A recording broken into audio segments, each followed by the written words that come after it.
We're going to use reduction of order to find a second linearly independent solution to the equation 4x squared y double prime plus y equals 0, where our first solution to this equation is y1 equals x to the 1/2 natural log of x. Now remember, to find that second linearly independent solution, we're going to assume that our y2 is equal to uy1, where our u is a non-constant function. Again, remember, if u is a constant function, then y1 and y2 are not linearly independent. So our u must be a non-constant function in order to have this happen.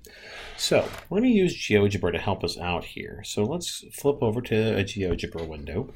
I'm in the CAS view to do this. So the first thing I want to do is I'm going to type in our first solution that we have. F of x is equal to x to the 1/2 times natural log of x. Our second solution that we're looking for has the form of u of x times y1 of x, or in this case, f of x. So I'm going to define a new function g of x, which is equal to u of x times our f of x. Notice that our g of x now has our y1 in it times this arbitrary u. We haven't defined what u is, but GeoGebra will now treat this as a function of x so that when we take this expression and plug it into our differential equation, we will be able to see what happens with the u as we go through and simplify things. So remember now what we want to do is we want to plug our y2 into our left-hand side of our differential equation. So in our case, it'll be 4x squared times the second derivative of g, and then plus our g. It's something that looks a little bit messy, but if we can use the simplify command here in GeoGebra and simplify it, notice it becomes a little nicer. Notice again that our u's all go away, which should always happen in our reduction of order problems, because our u, our single u function here, is always multiplied by the y1 or its derivatives. And remember, when we plug y1 into that equation, it is a solution, so we should get 0. So anything with a u term in it should always cancel out.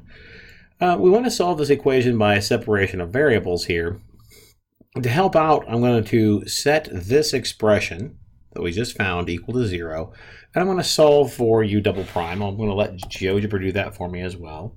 So let's go for solve. I want to solve this expression here equal to 0, and I want to solve it for the variable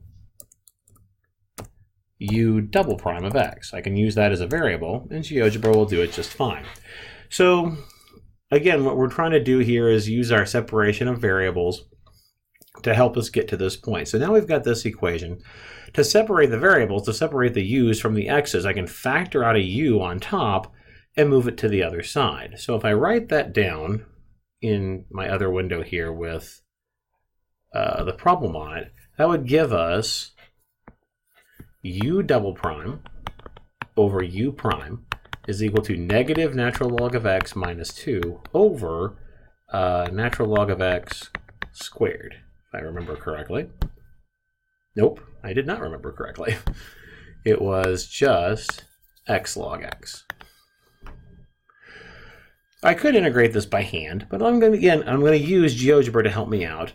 This, of course, the integral of the left-hand side here is just going to be natural log of u prime. So let's go back over to GeoGebra to help us do the integral of the other side. So we'll type in integral. And the thing I want to integrate is that right-hand side of this equation. So I'm just going to click on it. Notice it puts the whole equation in there for me, including with brackets in it. So I'm going to delete the bracket on the right-hand side. I'm going to delete out the u prime of x in both of these. And then I'm going to go over here and delete out the equal sign, the u double prime, and the other bracket. Remember, I just want to leave the right-hand side of the equation. You could retype it all if you wanted to, but I was being lazy and didn't want to retype it all. So that's the integral that I want. I get that for my integral. Remember, I don't really care about the plus c, but I can handle it. So this is the right-hand side of the equation back here. So if I go back over, it was negative natural log of x, and I forgot what it says, minus 2 log x.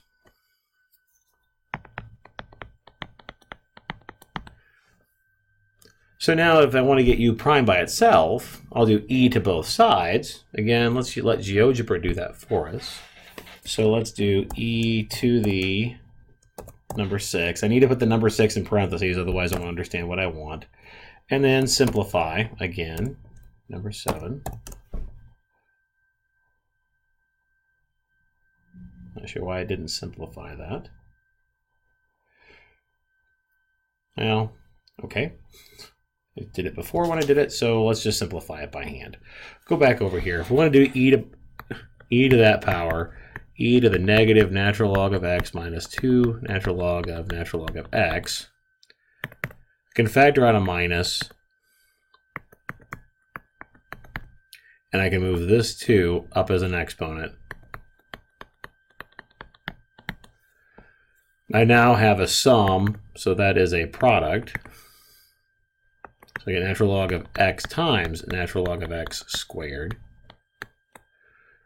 I can move this up as an exponent as well. And then I have e to the natural log. So we would have natural log of x squared.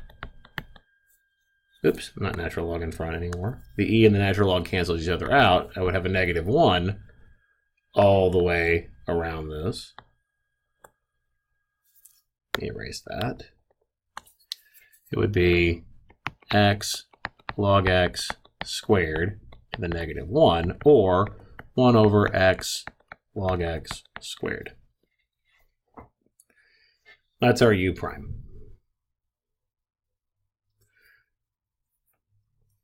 Now I want to get u out of this, so we need to integrate. So our u will be, and I could do this in GeoGebra again, 1 over x times natural log of x squared.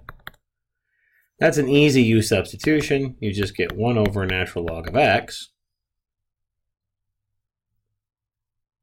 And now remember, our y2 is u times y1, so we would have 1 over natural log of x times our x to the 1/2 natural log of x, which just gives us x to the 1/2. So that means our solution now will be c1 x to the 1/2 log x plus c2 x to the 1/2.